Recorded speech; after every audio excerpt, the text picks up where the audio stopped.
Okay, so last CA अच्छा खासा हो गया है ना। उसको अपन ने इसलिए इतना टाइम दिया क्योंकि ये शायद one of the most talk topic है और मेरे को ऐसा लगता है कि टॉपिक इंपॉर्टेंट होगा, राइट। वो दिल की आवाज़ कह रही है कि भाई साहब आ सकता है ना। एक और जो सबसे ज़्यादा टॉक टॉपिक था उसमें से एक था कि FATF की ग्रे लिस्ट और उसमें अपने प्यारे पड़ोसी देश अपने बेटे का आना। ठीक now, FATF financial action task force है। 1989 जो G7 समिट पेरिस में हुई थी उसमें FATF को बनाया गया था to make sure a proper right financial action और फाइनेंशियल ट्रांजैक्शन और फाइनेंशियल क्या कहना चाहिए कोऑपरेशन, कि अगर मैं कहीं से उधार ले रहा हूं तो ऐसा नहीं हो कि मैं मेरा उधार उठा के किसी दूसरे ऐसे बंदे को दूं उस उधार से, या उस बंदे को सपोर्ट करूं या उस ऑर्गेनाइजेशन को सपोर्ट करूं जो टेररिस्ट एक्टिविटी में है या किसी दूसरे कंट्री में कुछ नेगेटिविटी फैला रही है। तो इन सारी चीजों पे एक विजिलेंस या कहने से सर्विलेंस रखने के लिए ग्रुप तैयार किया गया, दैट वाज FATF, है ना। जो organisation of economic cooperation and development है जो कि 61 में बनी थी, इसका हेडक्वार्टर पेरिस है, सेक्रेटरीट, तो वहीं से FATF ऑपरेट होती है। ध्यान रखना, बनी कब है 89 में, लेकिन होती कहां पे है, OECD, organisation of economic cooperation and development. Now FATF की दो टाइप की लिस्ट होती है, एक ग्रे लिस्ट होती है, एक ब्लैक लिस्ट होती है। Black list that clearly means कि we are talking about those countries जिनसे फाइनेंशियल ट्रांजैक्शन ऑलमोस्ट बैन हो चुका है, जिसमें ईरान एंड नॉर्थ कोरिया है।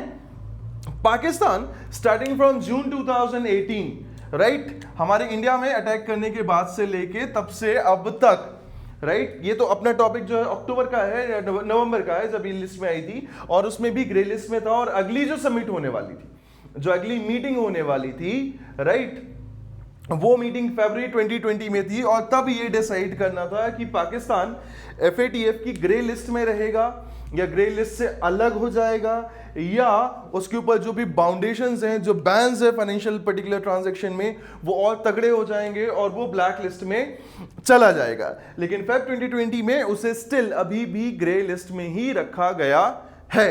ठीक है, नाउ पाकिस्तान को ग्रे लिस्ट में रखने के पीछे क्या रीजन है, right. Number 1, terror funding. India ने और इंडिया की तरफ से कई ऐसी कंट्रीज, इनकी दोस्त जो इंडिया की फ्रेंडली कंट्रीज हैं, उन्होंने इस चीज को सपोर्ट भी किया, और जैश ए मोहम्मद हो, लश्कर ए तैयबा हो, ऐसे बहुत सारे टेररिस्ट ग्रुप जो हैं उनको सीधे तौर पे नोट डाउन करवाया FATF को, ये कहते हुए कि पाकिस्तान को जो इकोनॉमिक डेवलपमेंट के लिए फंडिंग मिल रही है उसका वो गलत यूज कर रहा है, राइट। एंड कुछ ऐसा लिखा गया था उस पर्टिकुलर रिपोर्ट में जिसमें बोला गया था कि 5 आउट ऑफ 27 क्राइटेरियाज, मतलब 27 क्राइटेरियाज फॉलो करने के बाद उसे ग्रे लिस्ट से बाहर निकाला जाता, तो उसमें से सिर्फ 5 ही क्राइटेरियाज जो हैं वो फॉलो कर रही है पाकिस्तान, तो अभी भी उसे ग्रे लिस्ट में रखा गया है। ये पाकिस्तान के साथ हुआ है। अपार्ट फ्रॉम दैट, हवाला and other particular thing, for example की जो पर्टिकुलर अफगानिस्तान में होने वाली इश्यूज हैं, या आपको याद हो तो उसामा बिन लादेन को असैसिनेट किया गया था जो पाकिस्तान की लैंड में बैठे हुए था, राइट। एंड ऐसे बहुत सारी पर्टिकुलर रीजन है जिसके कारण पाकिस्तान को ग्रे लिस्ट में रखा गया। अब पाकिस्तान को ग्रे लिस्ट में रखा गया, दैट मींस प्रॉब्लम तो होनी है, उसको डिफिकल्टीज क्या होगी उसकी बात करते हैं, राइट। फाइनेंशियल या मॉनेटरी डेवलपमेंट इंस्टीट्यूशंस जो हैं, फॉर एग्जांपल अगर बात करें अपन वर्ल्ड ट्रेड ऑर्गेनाइजेशन की या इंटरनेशनल मॉनेटरी फंड की, तो ये वो ऑर्गेनाइजेशंस हैं जो कंट्रीज को इकोनॉमिक डेवलपमेंट के लिए क्या देती हैं, लोन्स देती हैं, पैसा देती हैं। तो अगर पाकिस्तान ग्रे लिस्ट में है, दैट क्लियरली मीन्स पाकिस्तान को ऐसे पर्टिकुलर चीजों से, ऐसे ऑर्गेनाइजेशन से फंडिंग लेने में क्या होने वाली है, प्रॉब्लम होने वाली है। और ये प्रॉब्लम उस टाइम पे आ रही है जब पाकिस्तान खुद ही इकोनॉमिक क्राइसिस की तरफ बढ़ रहा है, राइट। तो ये एक बहुत ही बुरी कंडीशन बनेगी, और आगे चल के अगर पाकिस्तान अपनी हरकतें नहीं सुधारता है तो डेफिनेटली उसे इकोनॉमिक रिसेशन का भी सामना करना पड़ सकता है। फिलहाल के टाइम पे वर्ल्ड ट्रेड ऑर्गेनाइजेशन के साथ जो उसका नेगोशिएशन है, right, negotiation about the loan, right, 6 billion का लोन लेना था, वो कर चुकी है। अपार्ट फ्रॉम दैट उसको अपने इकोनॉमिक डेवलपमेंट के लिए जो लोन मिला है वो सऊदी अरेबिया से भी मिला है, चाइनीज काउंटर पार्ट जो हमारा वो भी पाकिस्तान को फाइनेंशियल सपोर्ट दे रहा है, लेकिन ये कायदे से ये वो उधारी है जिसे चुकाने में ज्यादा मेहनत लगने वाली, right. World trade organisation IMF जो है वो इकोनॉमिक कोऑपरेशन के लिए करते हैं। इफ यू रिमेंबर अमेरिका के जो पर्टिकुलर फंडिंग आती थी अमेरिका की तरफ से पाकिस्तान के लिए, वो फंडिंग भी क्या हो गई है, कम कर दी गई है, बल्कि बंद ही कर दी गई है लगभग। तो ऐसे बहुत सारे इश्यूज थे जिसके जो डिफिकल्टीज के फॉर्म में जाने वाली है। अब जरा आ जाते हैं फैक्ट फाइल क्वेश्चंस में। ठीक, सबसे पहले ग्रे लिस्ट या ब्लैक लिस्टेड कंट्रीज जो हैं वो पाकिस्तान कब से है, अभी भी है।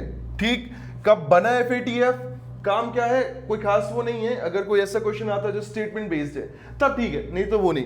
कहां इसका हेडक्वार्टर है, ये बहुत जरूरी है कि OECD जो है उसका जो सेक्रेटरीट है पेरिस में, वहीं से वो ऑपरेट होता है ना। तो एक बहुत बढ़िया क्वेश्चन बनता है ना। तो ये चीजें अपने उसमें फैक्ट फाइल में तैयार रखेंगे, राइट। और उन दो कंट्रीज का नाम डेफिनेटली रखना जो ब्लैक लिस्टेड हैं। रीजन आपके पास क्लियर होने चाहिए ईरान और नॉर्थ कोरिया के लिए, इसमें कोई बड़ी बात नहीं है, अपन एक्सप्लेनेशन में ज्यादा नहीं जाएंगे, right. Am I clear with that? Good, genius.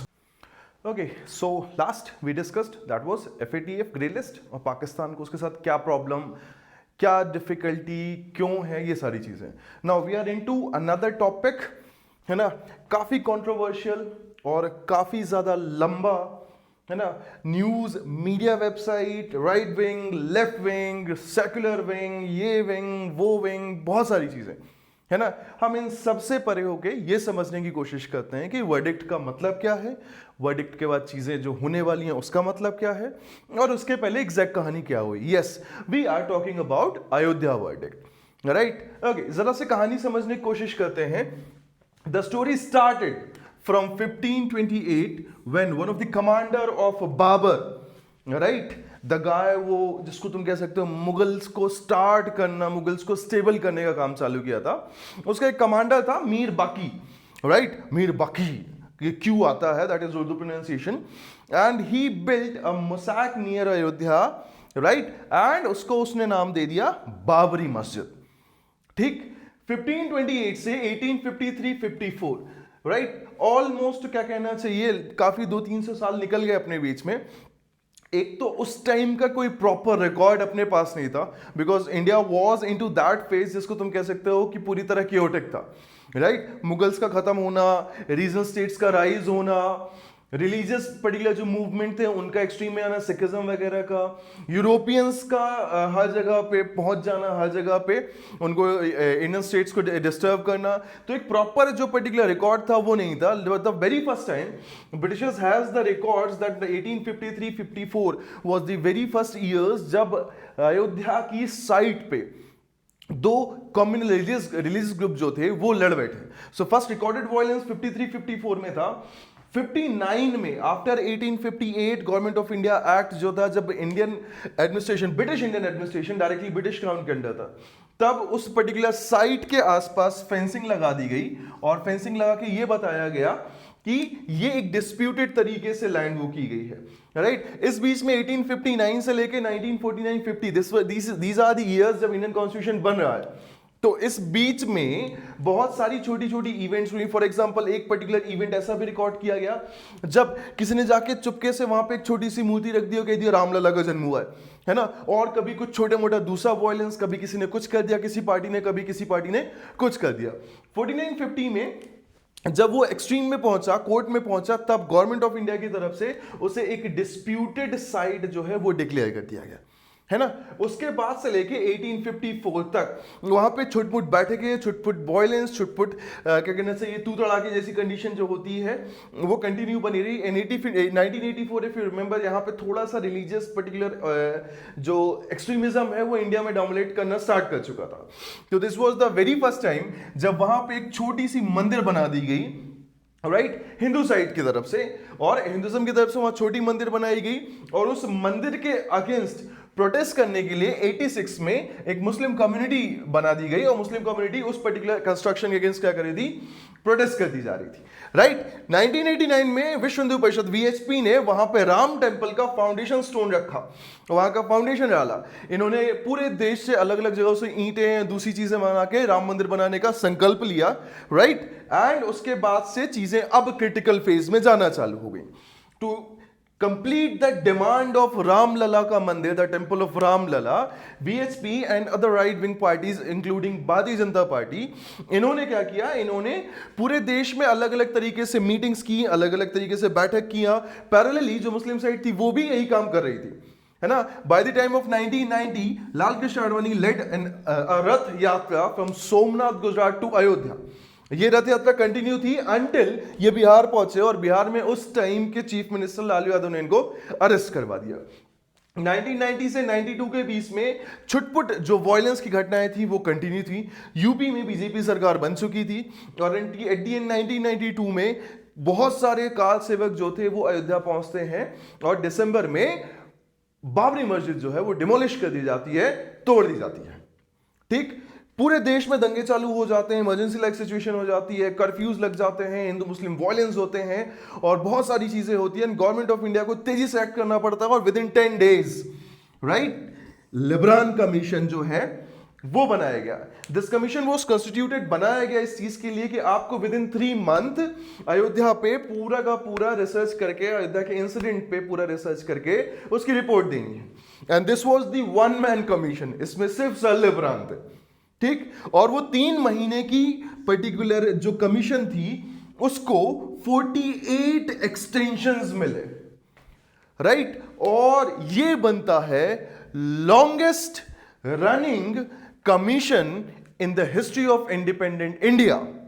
और उस कमीशन की रिपोर्ट से और आगे चलते चलते फाइनली जो केस इलाहाबाद हाई कोर्ट में था उसका 2010 में वर्डिक्ट आया, जिसमें वो जमीन जो थी वो 3 साइड को इक्वल डिवाइड कर दी गई थी।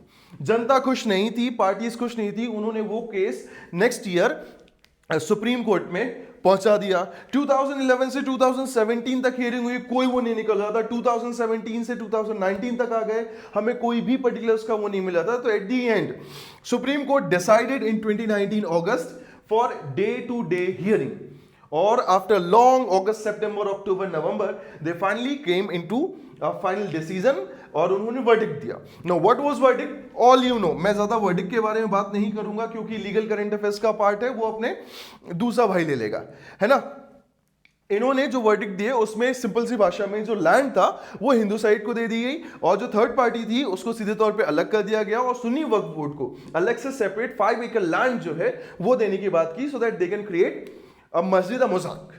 ठीक, अब इसके बाद की कहानी पे आते हैं। अच्छा, these are the fact 5, right. इसमें अपन ज्यादा वो नहीं करेंगे। मेक श्योर एक बहुत बढ़िया क्वेश्चन है, मैं जब पढ़ रहा था तब मैंने देखा था कि जो भी जजेस की बेंच थी उसमें इकलौता जज जो था वो मुस्लिम कम्युनिटी से बिलोंग करता था, राइट। उन जज साहब का नाम आपको पता होना चाहिए। It can become a very good question. The thing is कि डिसीजन इज अनोनिमस, किसने क्या कैसा क्या नहीं, अनोनिमस डिसीजन दिया गया था। वर्डिक्ट डिसीजन जो था अनोनिमस था बेंच का, तो डेफिनेटली उनका जो नाम है वो इंपॉर्टेंट होगा, ये आपका होमवर्क है। Now what is exact result and what is the exact meaning of after verdict conditions, right.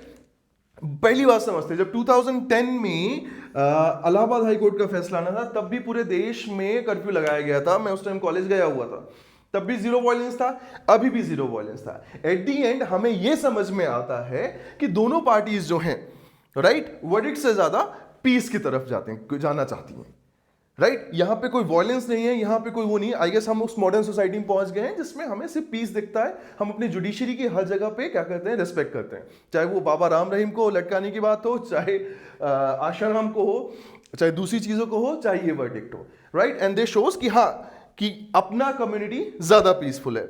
I guess you get all the point. ये पूरे के पूरे तुम्हें बता दूं ना, ये पूरे के पूरे अच्छे फैक्ट बनते हैं, राइट, और अच्छे क्वेश्चन बनते हैं। क्लियर हो रहा है? सो मेक श्योर ये टॉपिक जो है वो आप तैयार रखेंगे and let's move to next topic. हम आगे की टॉपिक की तरफ बढ़ने की कोशिश करते हैं। I hope you have written it down. अगर नहीं भी है तो वीडियो रोक लेना, है ना। मैं थोड़ा सा फ्रेम से बाहर जाने की कोशिश करता हूं। If you get all these point ना, तो ये सारे के सारे पॉइंट नोट डाउन कर लेना। रथ यात्रा के टाइम पे और बाबरी मस्जिद के डिमोलिशन होने के टाइम पे यूपी का सीएम कौन था, ये भी बहुत बढ़िया क्वेश्चन है। क्लियर? Good, genius.